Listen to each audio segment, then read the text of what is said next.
very small plants with very specific ecology. And, thanks for coming out on such a hot day today. As a number of people apologise for staying home to make sure house and things are okay. And Hervé, who's normally hosting, sends his apologies from Paris. So obviously it's a little hard, a long way for him to drop in. But please thank Donna for coming and presenting her work today. And she has a background in freshwater ecology, and her aim here is to try and recreate some freshwater ecology. So we look forward to the presentation. Thank you.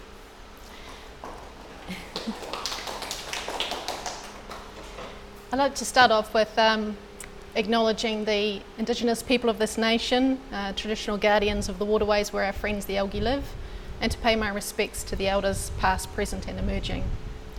Also like to take a moment to acknowledge the tremendous efforts the firefighters and their support crew are putting into the New South Wales at the moment. Super algae. Can they really save the day? It's probably an interesting title, and you're thinking, what is Donna going to talk about today? Botanists and phycologists aside, when most people think about algae, they sort of think about the slime in the bottom of the rivers that make them slip over when they're trying to cross the stream. Or they think about the scum that's on the water bodies that pollute our drinking water, kill off our fish, and make it not so pleasant to swim in. And it's understandable with headlines like this and what happened in the Murray-Darling last year, why algae have a bad reputation.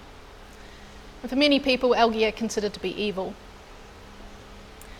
However, the reason they are doing that is because of us. For the majority of blooms, it is us that's causing it. Runoff from agriculture, erosion, industrial wastewater, municipal wastewater, and various industries are the reason why our waters have degraded. And this is set to continue with increasing demands on our water use, the effects of climate change making water more scarce, an increasing population meaning we need more water, as well as increased contaminant runoff, means that we're going to have more blooms occurring. However, the very properties that allow blooms of algae, such as using sunlight as a free energy source, very efficient photosynthesis, very fast growth rates, high nutrient affinity, and they don't care what kind of water they grow in, they're actually the very same properties that we can exploit to clean up the mess that we have made. And this is how we can try and get some more fresh water back for us. So wastewater is one of our biggest issues. When you think about it, you flush your toilet, the wastewater goes off to the wastewater treatment plant, and some people may believe that the wastewater is actually being treated. But globally, over 80% of the wastewater that is discharged to the environment without any form of treatment. And there's a correlation between high-income countries, or the income of the country, and how much the wastewater will be treated. And unfortunately, even for high-income countries such as Australia, that treatment isn't actually of a very good quality. Take Greater Sydney, for example. 88% of the wastewater is only treated to a primary level, which means the solids are removed and that's it. Dissolved nutrients are still released out into the environment. So where does algae actually play a role in this? High-rate algal ponds. These were first invented in the 1950s by a team over in the United States who were looking at ways of actually being able to boost algal cultures in the university experiments. And they thought, well, we've got limited funds, so what are we going to use for large-scale cultivation? Wastewater. It's a whole lot of nutrients sitting there that algae love. And so over time, we've actually managed to turn what was a research project into something that's actually very practical for wastewater treatment that is low cost. And this is actually a picture of a wastewater treatment pond up in Cambridge in the North Island of New Zealand. The appeal of high-rate algal ponds is that they are very simple to construct. They're about 1/50th of the cost of a mechanical wastewater treatment plant. They're earth-lined, which means, or unlined, racetrack-style ponds. And we use a paddle wheel to slowly move the wastewater around the pond. They're shallow, only 300 millimetres deep. And we use natural sunlight, so we've got no additional expenses in terms of electricity to run the system. And these actually allow algae to grow very profusely. And if you think about the most eutrophic lake that you've probably visited or looked at, we can grow them at 300 times the concentration based on these systems. So how does the treatment system work? Wastewater goes into these ponds. We grow up the microalgae, who take up the dissolved nitrogen and phosphorus, and they use the free sunlight, as well as the CO2 that's dissolved in the water, and they produce algal biomass. At the same time, they produce oxygen, which allows the aerobic bacteria to degrade any organic matter that's in the wastewater, which releases the nutrients and CO2 for the algae to use. At the end of it, we have algal biomass as well as a bit of bacterial biomass and reclaimed water, treated to a very high level. Another advantage of these shallow ponds is that we can get very high UV disinfection, so we can kill off human pathogens at the same time for free. The ponds are designed to actually promote the growth of green algae. We get very few cyanobacteria growing in the ponds just because of the turbulence in the flowways. In one study that we looked at over a 24-month period, we had over 54 species over that time. However, you only have one to three dominant species at any given time. Grazers and the change in nutrient concentrations were the main driver for that community turnover. So they're things that we're looking at, how can we manage and control so we can control the productivity of the pond better. The other aspect of high-rate algal ponds is that because of the very high gross photosynthesis in the pond means that we actually have daytime carbon limitation, which drives the pH up. But we can augment the carbon in the ponds by bubbling in flue gas, so any waste gas from industry or even from a treatment plant that's using an anaerobic digester for the solids, we can put that gas into the pond and the algae can take up the CO2, and there's less CO2 we're releasing to the environment. And we found that this enhances both the nutrient removal and the biomass production of the algae. So that's the wastewater side of it. There's also the other side of our already degraded rivers. What can we use algae for there? We call this diffuse nutrient pollution. So that's where we've got runoff from land into the waterways and also from any discharge, non-point source discharge. So we wound up with degraded water quality, which can lead to algal blooms, as we see quite often. But at the same time, we can use the algae to treat that water and clean up the pollution and prevent the blooms. So we use what's called a filamentous algae nutrient scrubber, which is essentially just an artificial flowway or artificial stream that we create. Similar concept to the high-rate algal pond. It's very shallow. We grow filamentous algae down there, and we divert the polluted water down there. Gravity flows down there, so again we minimise the operational costs. And the algae remove the nutrients as the water passes over them. So a lower nutrient water is returned to the environment, and we can harvest off the filamentous algae. So if we compare them to constructed treatment wetland ponds, which is the standard at the moment for treating a lot of diffuse nutrient pollution, we have a higher removal rate, 4 times the amount of phosphorus removed and twice the amount of nitrogen for the same land footprint. So for a given water body, we can have a lower land requirement and lower capital costs, which is obviously one of the biggest things that we all have to worry about when we're creating these systems. And unlike a constructed treatment wetland, these can be fully operational within several weeks. The algae are very fast growing up. And we can also recover the resources or the nutrients in the form of the algal biomass for beneficial reuse. One of the other aspects that's becoming more obvious to us in our wastewater and unfortunately in our environment now are emerging contaminants. So heavy metals and emerging contaminants are released out in the wastewater, and wastewater is actually the biggest source of these into the environment. They're becoming more frequent as more chemicals are put onto the market and they make their way through the system. At the moment, we have over 200 emerging contaminants identified in wastewater streams. Of course, products that we use every day, pharmaceuticals, personal care products, not all of us use illicit drugs every day, artificial sweeteners, pesticides, flame retardants are the most common emerging contaminants in the wastewater and in the receiving environment. Currently, we don't have any effective treatment to remove these from the wastewater and from the environment, because the wastewater treatment systems were never designed for this. So how can algae play a role in these emerging contaminants? There are many different pathways depending on the actual contaminant itself that the algae may be able to help. The simplest is if we have them in our high red algal ponds or our filamentous algae flowways, is if the contaminant is degraded by sunlight, photodegradation. These systems will enhance that by the natural design that they are, that we're flowing water down in a thin layer and they're getting more sunlight exposure. Adsorption is another method that the algae can remove it from the wastewater. For example, heavy metals, algae have a high affinity for binding those to their outside cell walls, so that we can use them effectively as a filter. And the one that we are hoping for a number of contaminants and that we're looking at and working on, particularly those that are emerging but of very concerning nature, is biodegradation. So if we can encourage the algae to uptake these chemicals, use that chemical as a carbon source, so switching them from an autotrophic growth to a heterotrophic growth, and actually biodegrade the compound and release something that is less harmful to the environment. So we've talked about how we can use them to treat the pollution, but we can also recover resources from that.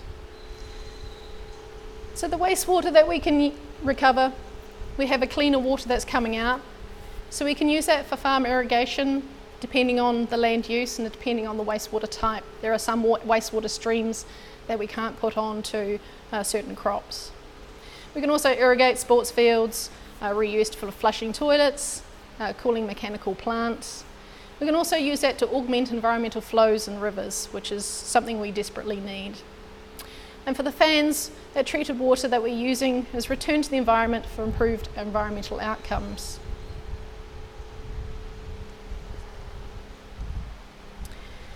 But I've also talked about how we can recover resources, particularly the nutrients, in the form of the algal biomass. So what can we actually use that biomass for? Algae is actually used in a number of products that we come across day to day now, and we can use those in current products and also future products, which is an area that we are currently working on, is developing new products. So we can use algae as a slow release fertiliser. It's an organic fertiliser. It doesn't have the intense phosphorus runoff that a chemical fertiliser has. We can use it for biogas production, put it in a low-cost anaerobic digester and digest that off. We are currently working on bioplastics out of algae to make an alternative plastic product that is actually biodegradable. We're also looking at cellulose and other fibres that we can actually make apparel out of. And there is a company in the States that are making a shoe similar to the Crocs shoe, which has algal biomass inside it. We're also looking at a range of polymers that we can make out of the algal biomass. And of course, pigments are currently extracted from algae, as well as there is the future, depending on the wastewater feed that we use, for animal feed that we can use the algae. So in the ideal world, or my ideal world, what would an algae treatment system future look like? At the household level, we could have a tiny little bioreactors sitting there with the algae in them, and we can treat the household grey water. There could also be a little worm farm for digesting the organic food waste, and the leachate that comes off that is very nutrient rich and can be fed into the algae digester. We have recycled water coming off that the household can reuse and become a circular system. And we can use that algal biomass in our own gardens as a fertiliser.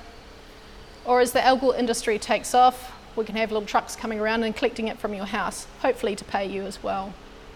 At the industry level, it would be great if industry could treat their own waste rather than putting it to municipal wastewater. They could have their own little treatment system on site, and they can even have a secondary product that they could make out of it and have a circular economy for their business, or they could on-sell that biomass as well. And for citywide, we could be treating that wastewater, cleaning up the environment. We could produce more biogas so we can feed that into the grid, and so that we are less reliant on power sources such as coal-fired power stations. And we can have a cleaner water that's returning to the environment. So in summary, basically the properties that allow algae to bloom in the first place under the conditions that we have made are those that we can exploit to help us clean up our mess. They quickly assimilate the nutrients into their biomass. That assimilation, coupled with periodic harvesting of that biomass to permanently remove them from the waterway, provides us with the opportunity to use them as a biological treatment system. So our research into bioremediation by algae has shown that they can be cost effective and efficiently treat a range of contaminants, including nutrients, heavy metals and organics, from either point source or diffuse. They can be applied at a range of scales. We don't need to have the biggest, flashiest mechanical plant. We can make a small pond, we can have a tube of algae, or we can go for a 5-hectare scale system. They provide a natural and environmentally friendly and effective way that we can treat our wastewater, improve the aquatic environment and meet our water quality objectives. So back to my original question, super algae, can they really save the day? Yes, I believe that algae can be one of the tools that we use to help us save the day. Thank you.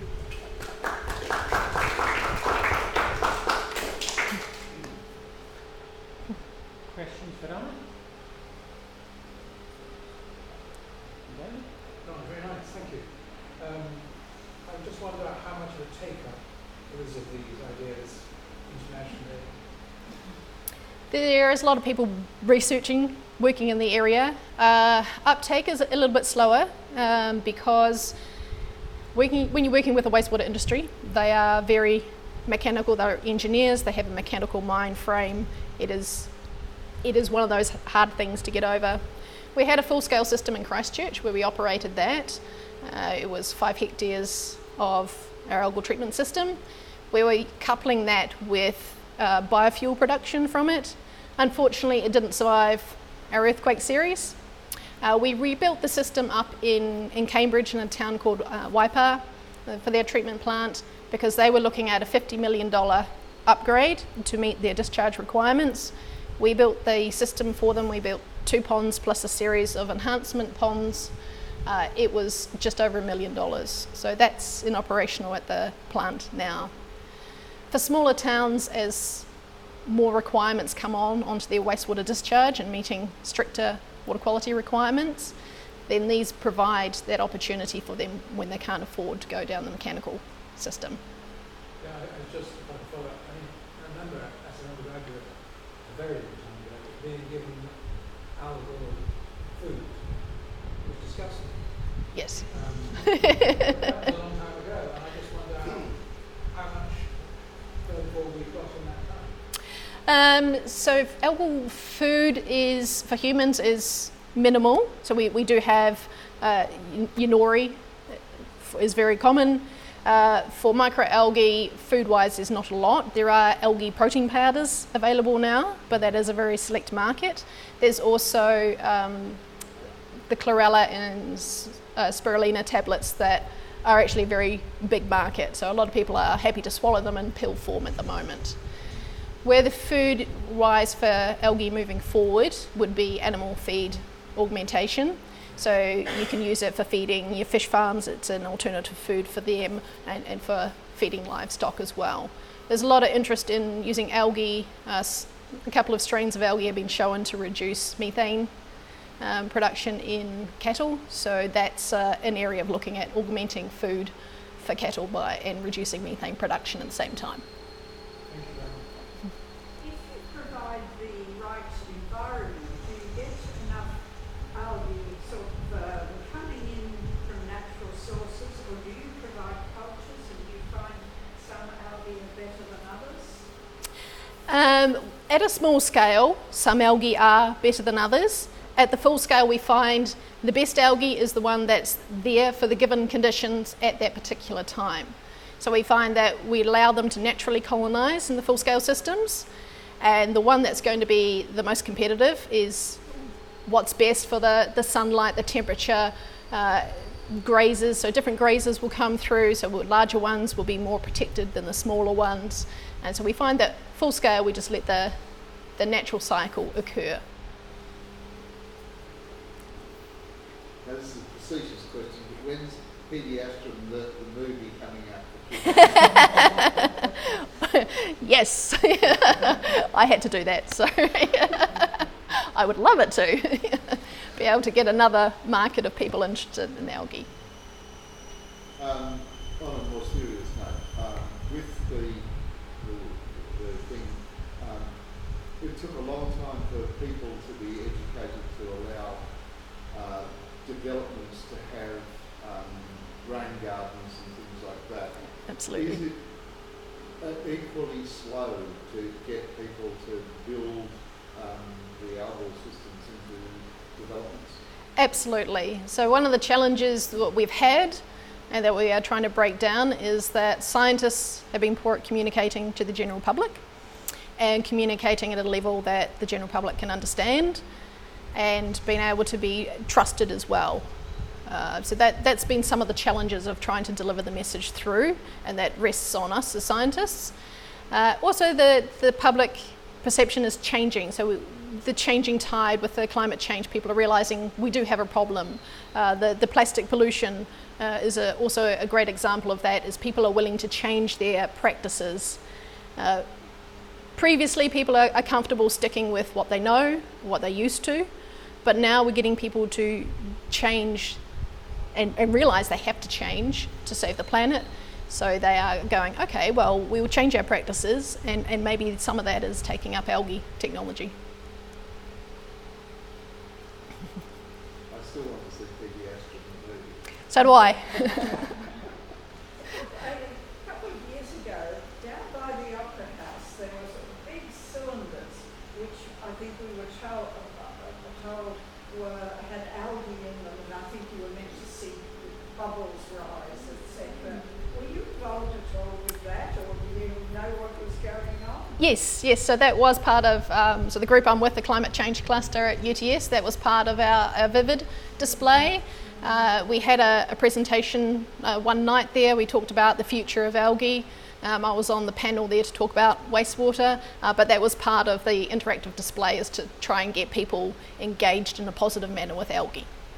Good, but you're going to try and get the message out. Trying to get the message out, and of course, people who don't work in algae, their perception is, scum and slime, and it's yucky, it's disgusting, and trying to convince them that, yes, it is in certain circumstances, but in other circumstances, it's actually our friend, and we should be embracing it and doing something to help ourselves.